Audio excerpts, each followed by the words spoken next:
बिस्मिल्लाहिर्रहमानिर्रहीम। लाखों करोड़ों दुरूदो सलाम मोहम्मद मुस्तफ़ा सल्लल्लाहु अलैहि वसल्लम और आले मोहम्मद पर। मैं हूं उमर दराज गोंदल। आज सुप्रीम कोर्ट समाअत का दूसरा दिन और दूसरे दिन ही बहुत बड़ी गुत्थी सुलझ गई है।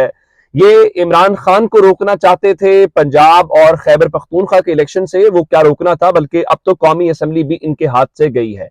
अब जानते हैं कि सुप्रीम कोर्ट ने कल तमाम सियासी जमातों को नोटिस जारी करते हुए कहा था कि आप समाअत का हिस्सा बने। तो वो जो कहते थे कि उन्हें सुप्रीम कोर्ट का फैसला कबूल नहीं है, जो करारदादे मंजूर करते थे, जो कहते थे कि 4-3 का फैसला खारिज हो चुका है, हम ख्याल बेंच है, हमें यह मंजूर नहीं है, आज सब सुप्रीम कोर्ट के सामने पेश हुए। सुप्रीम कोर्ट का अहवाल बताने से पहले आपको बताता हूं कि कौन किसकी तरफ से पेश हुआ। पाकिस्तान तहरीक इंसाफ की जानिब से शाह महमूद कुरैशी पेश हुए और शाह महमूद कुरैशी को बाकायदा रोस्टम के ऊपर भी बुलाया गया। उनके साथ फवाद चौधरी थे और उसके अलावा मुस्लिम लीग नून की तरफ से बहुत इंपॉर्टेंट खबर है, उनकी जानिब से ख्वाजा साद रफीक और अयाज सादिक जो हैं वो पेश हुए और ख्वाजा साद रफीक रोस्टम के ऊपर आए, उन्होंने अदालत के सामने रूबरू बात की, वो भी आपको बताता हूं। पाकिस्तान पीपल्स पार्टी की जानिब से जो बड़ी जमात है वहां पे फारूक इचनाइक और कमर जमान कायरा जो है वो पेश हुए और उसके अलावा एमकेएम की जानिब से साइबर कायम खानी जो है वो पेश हुए और दीगर जो सियासी जमातें हैं, बीएनपी मैंगल, सभी वहां पे मौजूद थे।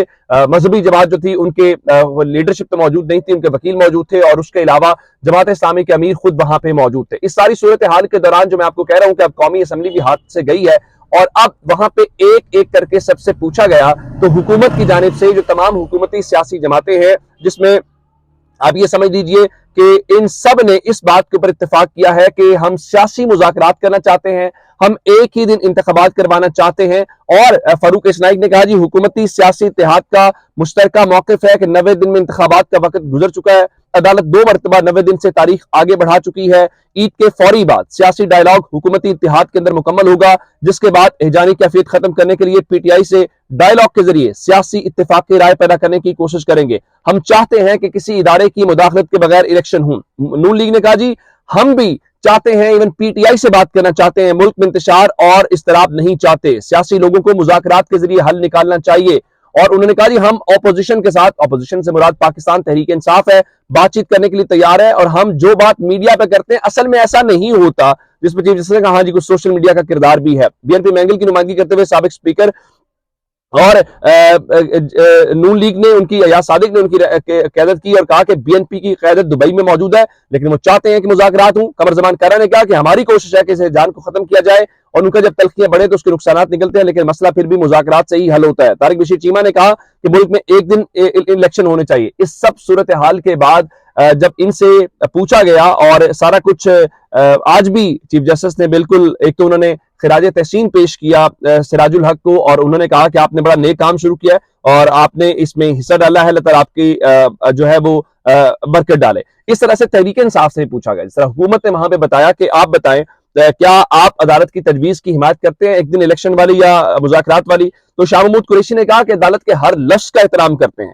मुल्क ने आइन के मुताबिक ही आगे बढ़ना है, हमें हमेशा रास्ता निकालने और आइन के मुताबिक चलने की हमने कोशिश की, कौम ने आपका फैसला कबूल किया है, देखते ये है कि हुकूमत का नुक्ता नजर क्या। उन्होंने कहा कि आप, बड़ी सादा सी बात है कि अगर हुकूमत के पास कोई तजवीज है तो वो तजवीज हमें दे, हम उसके ऊपर गौर करने के लिए बिल्कुल तैयार हैं। ये सारी बातें होने के बाद जब ये सब कुछ हुआ तो इस दौरान बड़ी जो अहम डेवलपमेंट थी वो डेवलपमेंट ये थी कि इलेक्शन कब होने चाहिए। तो यहां पे आके जो अमीर जमात इस्लामी है उन्होंने तजवीज दी और उन्होंने कहा कि ईद कुर्बान के बाद जो बड़ी ईद है उसके बाद इलेक्शन करवाए जा सकते हैं, जिसपे उन्होंने कहा कि जैसे ही ईद गुजरे तो गंदम की कटाई और हज का सीजन गुजरने दिया जाए और बड़ी ईद के बाद मुनासिब तारीख के ऊपर इलेक्शन होना मुनासिब है। चीफ जस्टिस को मशवरा दिया कि अदालत ये मामला सियासतदानों पर छोड़ दे और खुद को सुरखरू करे। जिस सारी सूरत हाल के बाद चीफ जस्टिस ने इत्तेफाक किया कि बड़ी मुनासिब और माकूल बात की है इन्होंने सिराजुल हक साहब ने और अदालत ने भी कहा कि बिल्कुल ठीक है, जुलाई में कटाई वाला और जो दूसरा हज वाला मामला है वो गुजरने के बाद इंतखाबात हो सकते हैं। अदालत के सामने भी ये बड़ी अहम तजवीज है। अब इस हवाले से अगर आप मैं आपको उसको थोड़ा सा इलेबोरेट कर देता हूं, उसका क्या मतलब है। इसका मतलब ये है कि जुलाई का मतलब, इलेक्शन का मतलब है कि 3 महीने पहले निगरान हुकूमत आपने बनानी है, यानी अब मई है, मई जून जुलाई जिसका मतलब यह है कि अगले महीने, अगले चंद रोज के अंदर आपको कौमी असम्बली तोड़नी है। तोड़ने के बाद ही 3 महीने आप जुलाई के अंदर मुकम्मल करेंगे और जुलाई के महीने के अंदर फिर आपके इलेक्शन होंगे। जिसका मतलब यह है कि आज तहरीक इंसाफ तो पंजाब और खैबर पख्तूनख्वा का इलेक्शन लेने गई हुई है, उसके साथ नून लीग से कौमी असम्बली लेके भी वापस आती हुई दिखाई दे रही है। और उसके बाद हुआ क्या, इन्होंने ये सारा कहा कि हमें आप टाइम दे दें, ईद के मौके के ऊपर हम बात करेंगे और ईद के फौरन बाद हम बैठ के जो है वो बातचीत कर लेंगे। जिसपे चीफ जस्टिस ने कहा कि बिलावल भुट्टो ने बड़ी अच्छी कोशिश की है, तवक्को है कि इस हवाले से फजलुर रहमान भी लचक का मुजाहरा करेंगे। फिर जब ये जुलाई वाली सारी बातें हुई तो अदालत ने बहुत वाज़ेह किया कि आप ये समझते हैं कि हम 14 मई का फैसला वापस नहीं ले रहे और 14 मई की तारीख अपनी जगह पे बरकरार है और वो रहेगी। जिस पे जस्टिस मुनीब अख्तर ने कहा कि देखिए ये बात बहुत वाज़ेह है कि सुप्रीम कोर्ट का हुक्म कोई वापस नहीं ले सकता। जस्टिस उमर अता बंदयाल ने कहा कि हम आइन और कानून के पाबंद हैं। जिसके बाद सियासी जमातों ने कहा कि ये हम चाहते हैं कि हम थोड़ा सा और बात कर लें। जिस तरह सिराजुल हक ने वजीर आजम से और इमरान खान से अपनी मुलाकात के हवाले से कहा कि देखें मैं नहीं चाहता कि अगले 10 साल मेरे मार्शल लॉ के अंदर गुजरे।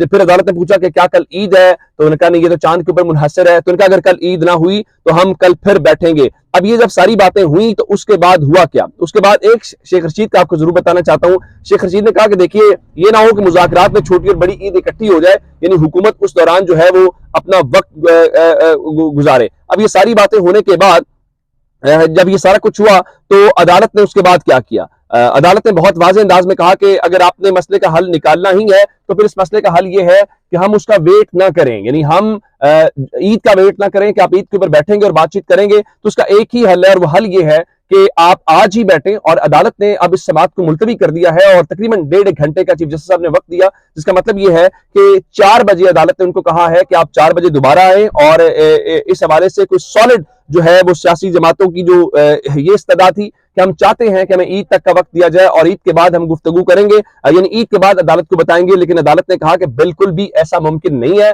और आप आज ही बैठें, 4 बजे अदालत को आगाह करें। और जाहिर है कि अगर इन्होंने इस हवाले से कोई सॉलिड हल निकाला, कोई मसले का हल निकाला, तो फिर तो अदालत इनको कोई वे फॉरवर्ड दे सकती है। लेकिन अगर इन्होंने इस हवाले से कोई कोशिश ना की तो इसका मतलब ये होगा, जो सुप्रीम कोर्ट बहुत वाज़ेह अंदाज में बता चुकी है कि उनका 14 मई का इंतखाबात का फैसला जो है वो वापस नहीं होगा। लेकिन इस दौरान जो सबसे बड़ी बात है वो गेम किया जरदारी साहब ने। जरदारी साहब ने अदालत को भी राम कर लिया। जरदारी साहब ने पीपल्स पार्टी के साथ होते हुए तहरीक इंसाफ को भी खुश कर दिया। इस सब के बीच में जो डेवलपमेंट है वो डेवलपमेंट ये है कि अब मुस्लिम लीग नून जो है वो कहती तो यही है कि वो पंजाब की सबसे बड़ी सियासी जमात है। लेकिन इस सबसे बड़ी सियासी जमात का अंदाजा इस बात से लगा लीजिए कि लाहौर और पंजाब उनका सियासी गढ़ है। लेकिन मुस्लिम लीग नून ने पंजाब के इलेक्शन का बायकॉट कर दिया है और उन्होंने बताया है कि वो किसी भी उम्मीदवार को टिकट जारी नहीं करेंगे। अच्छा, अब ज़ाहिरन तो ये बायकॉट है, लेकिन बायकॉट का मतलब बहुत वाज़ेह है कि अब अता तारड़ क्या फरमा रहे हैं। अता तारड़ ये फरमा रहे हैं कि हम ये समझते हैं कि 14 मई को इलेक्शन नहीं होंगे तो हमने बायकॉट नहीं किया, हाँ हमने अपने लोगों को जो है वो टिकट जारी नहीं किया। अब मालूम नहीं है कि इसका क्या मतलब होता है कि टिकट जारी ना करना जो होता है जाहिर है वही बायकॉट करना होता है। लेकिन मुस्लिम लीग नून को ये बात समझ नहीं आ रही। जरदारी साहब ने इस हवाले से उनका जो सफाया है वो पंजाब के अंदर कर दिया है। तहरीक इंसाफ पंजाब के अंदर अपने टिकट जारी कर चुकी है, हत्ता कि उन्होंने रात को 297 उम्मीदवारों के जो टिकट जारी किए उसकी बाकायदा उन्होंने आज फहरिस्त भी जारी कर दिया कि किस हल्के के अंदर कौन सा जो उम्मीदवार है। लेकिन मुस्लिम लीग नून जो है वो मैदान छोड़ के भाग गई है। पीपल्स पार्टी के पास सिंध है, तहरीक इंसाफ के पास पंजाब और खैबर पख्तूनख्वा है। इसी तरह से दीगर जमातों के पास वो अपने ग्राउंड्स के ऊपर बिल्कुल मजबूती के साथ बड़े अच्छे तरीके से खेल रहे हैं। लेकिन एक लूजर पार्टी है, उसका नाम मुस्लिम लीग नून है और मुस्लिम लीग नून पंजाब के अंदर अगर पिट गई है तो इससे आप अंदाजा लगा लीजिए कि ये इलेक्शन से क्यों भागते हैं। इसका मतलब बहुत वाज़ेह है, उनको पता है कि हम यही कहेंगे कि हमने तो बायकॉट कर दिया, हमारा कोई उम्मीदवार मैदान के अंदर नहीं था। अपना बहुत सा ख्याल रखिएगा। खुदा हाफिज।